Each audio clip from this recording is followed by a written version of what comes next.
Hey guys, it's Kayla. Welcome to my channel, or welcome back if you've watched some of my videos before. Today we are going to be doing my July wrap-up, but we're going to do it a little different in that, as you can see, we're going to do it as a tier list because I love tier lists. I read a lot of books, and I thought, what the heck, let's just give it a shot. So let's go ahead and look over here. I didn't change a whole lot as far as like really anything. S tier is going to be like all-time favorite books. I would reread it. There's nothing wrong with it. If you say there's something wrong with it, I'll fight you. A is like really great book, like solid book. I enjoyed it. Didn't quite hit all-time favorite, but like it's up there. B is something that was probably fun, but not something that's going to like stay with me forever, but I liked it. C is going to be one of those middle of the road, more leaning toward dislike. And the final category is the Toby, because why are you the way that you are? Why are you the way that you are? Honestly, every time I try to do something fun or exciting, you make it not that way. I hate so much about the things that you choose to be. So the first book we're going to go ahead and do is Sense and Sensibility by Jane Austen. This is my third Jane Austen book. I've read Pride and Prejudice and Emma. Pride and Prejudice has always been my favorite of that and Emma, but Sense and Sensibility has given it a run for its money, and Pride and Prejudice is an all-time favorite of mine. So I'm going to go ahead and slap that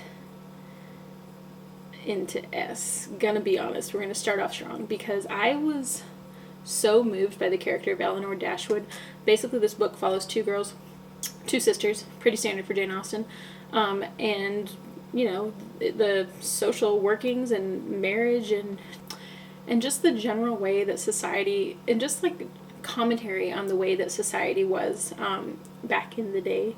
And I really loved Eleanor so much, but I also loved Marianne. I loved the dynamic between the sisters and how one is like overly passionate and like wears her heart on her sleeve, and the other one, Eleanor, is very reserved, holds her emotions really close to her chest, and just doesn't want to give away like how she's feeling. And I liked that, and I liked the different love interests, and just, I don't know, I just thought it was funny and smart and well written, and I really loved it. So oh no. Oh, well, I don't say oh no. I had a great month of books. There's going to be quite a few in S tier, I actually think. This was Saga Volume 3 by Brian K. Vaughan and Fiona Staples. This is the first graphic novel that I've read, and I'm obsessed with them. I think I have through Volume 6 on deck to read pretty soon. The art in this is beautiful. It reads like it's kind of like sci-fi, but the different races feel very fantasy-like, as well as the artwork. And this has a star-crossed lover, like war refugee, like rebelling against the government. Like, it's just so good. And like, I get why people rave about these because they're phenomenal. They made me want to read more graphic novels. So boom, right in S, even above Sense and Sensibility. Ma'am, thank you. Okay, next up is The Lightning Thief, the first book in the Percy Jackson series by Rick Riordan. And I like this way more than I thought. I wasn't sure. I don't read a lot of middle grade books, to be quite honest with you. And I started this book a few years ago, and I was like, oh, this is way younger than I anticipated it being, and I ended up just putting it down. But to be honest, it stands up, and if I would have read this in maybe high school even, I'd have slapped it in S tier hardcore. I get the hype around it. It's really good. I love it. It's a simple storyline, but it's also like comical and intense, and I love Greek mythology, so I'm gonna slap that an A, honestly. Why am I slapping everything? Oh Lord. Okay, so Artemis. Artemis is a science fiction novel by Andy Weir, and it's about a colony that exists on the moon, and it's supposed to be a heist. Is it a heist, though? Well, you could argue that maybe it's a heist. I would say absolutely it is not, because nothing is stolen. There's not even an item that is requested to be stolen at all. So there's that. I thought the science part was cool. Granted, I'm not a scientist, so the things that they say make sense. Are they scientifically accurate? I don't know. Sounds good to me. But that was the extent of where I thought this book was good. The main character is so... The main character is a girl, but you can tell it is not written by a girl. Let's just put it that way. It suffers from a case of men writing women. And because of that, it just really took me out of the story. I detested the main character. She's constantly being slut-shamed and also slut-shaming everybody else. And the focus in this book was just like all over the place. I just felt like, I don't know, the plot could have been good, and yet it failed hard. I did not like this at all. I might still read The Martian eventually because I don't know why. The hype around that one, I feel like I see all over the place and people love it. I don't really see a lot of people talk about Artemis, but I just hated it, so it's a Toby for me. Man, I didn't rearrange these very well, and I have Furies of Calderon on here twice. Okay. The next book is The Crystal Shard. This is, I think, what is it, the Realm of the Lost Realms? Forgotten Realms? I think it's Forgotten Realms, by R.A. Salvatore. This is D&D lore, right? I don't know for a fact. I read this as a buddy read with a couple of people I went to school with, and maybe if I would have read this in high school once again, I would have liked it more. But for me, I did not like this book, you guys. It is very... I don't mind generic fantasy, okay? I don't mind Tolkien-inspired fantasy. I love elves and dwarves. I love them so much if they're well written. And characters are such a big deal for me. So when a book takes all of the character development out of it and just tells you how somebody acts instead of showing you like the relationships between people and just like, I don't know, all of the things that I wanted in this book, like the parts that I think I would have liked, were just skipped, and then they just tell you what happened. So like there's a part where this barbarian trains with the dwarves in the blacksmith shop or whatever for 2 years or something, and like they're from warring clans and they generally would be enemies, but he comes to respect him, and the timeline is skipped and you just don't see any development of that relationship in any way. And then there's just quite another training sequence between Drizzt and that same barbarian is just completely skipped. I love training. I love character development. I just like found family. All of the things I enjoy just weren't there, and the longest chapter was just basically them fighting a bunch of giants. It definitely reads like a D&D campaign, and that's not what I look for in a book. Like, maybe if I played more D&D, like I've played a few times, it's definitely not something that I would say that I play all the time.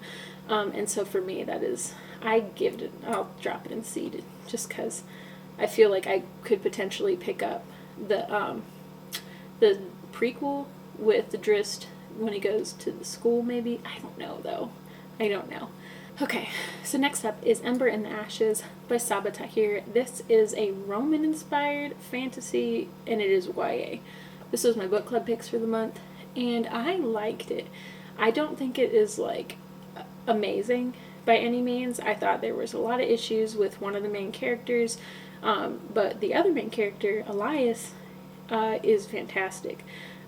Basically, the whole world is divided into classes, pretty standard, and there's a military rule, and the scholars, which is a class that you're not supposed to read and educate yourselves, and they're just kind of kept down, and some people are slaves, and there's a lot of mythology going on in it. There's Jinn.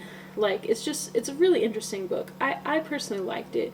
I think that I'm going to continue the series, but if the second book isn't stronger than the first one, I could see myself quitting it, but I'm going to go ahead and put that in the B tier because I still really liked it. I liked how harsh the world was. I liked a lot of the side characters, like some really well-developed side characters. The plot wasn't super crazy. There is a competition, and it's pretty harsh. There's 2 love triangles, one of which I think is successful, one of which I hated and wanted to tear my hair out every time it focused on it. So that's a large part of why it kind of drops down for me personally. The next up is Jim Butcher's The Codex Alera. It's the first book, Furies of Calderon. This is another Roman-inspired fantasy, randomly enough. And I finished this at the beginning of August, but I thought I was going to like this because it says it's supposed to be Pokemon meets the Lost Roman Legion, and man, if I didn't get enough Pokemon, okay? The magic in this could have been so cool. It's like elemental magic based on these like Furies, these like creatures that kind of bond with somebody, and then I guess you work together and use the abilities. I don't know, the magic system's not super fleshed out. And there's a few too many POV characters for what's going on here. I just felt like it was a really ambitious novel that just had too many plot lines and too many POVs, and it just sort of lost a lot for me. And also the stakes weren't high enough. I never felt the tension that I needed to like really be scared for somebody. And I'm not saying an author has to kill everybody off, but there has to be some consequences, you know what I mean? And I don't feel like this book gave that to me. So I'm gonna drop it in B. C, because I liked this one a lot more. Okay, so the next up is The Water Dancer by Ta-Nehisi Coates. And this book is historical fiction with like a drop of fantasy, I would say. And it follows Hiram, who is a tasked slave, and his mother is a slave, and his father is the task master, essentially, and it's hard hitting. They go through a lot of stories of other past slaves, past tasked, and it's just sort of the story of him like escaping.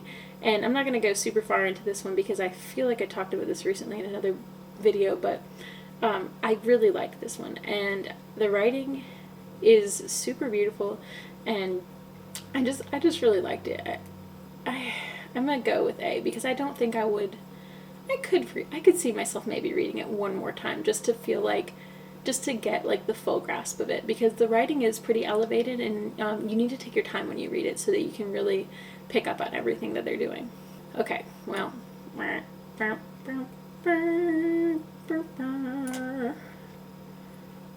Way of Kings. This is a 5-star read, 10-star read, 20-star read. I just love it so much. It's my favorite book ever. Stephen King's The Shining. I've never read Stephen King, really. I say never. Barely I've read it. So I decided I was going to start reading some horror, thriller, scary stuff, and I thought, who the heck else should I be picking up other than Stephen King? And what other book do I pick up than, like, the most well-known horror movie ever, The Shining? So I picked it up with my friends, and holy crap, you guys, this was so good. I loved it. First of all, it was a buddy read, which makes things so much more fun. Just being able to discuss things with people as they happen, and we also watched the movie together, which, good God, the book is so much better. And some of the changes that they make in the movie, like, I feel like, how could you understand what's really going on at the Overlook if you've only seen the movie?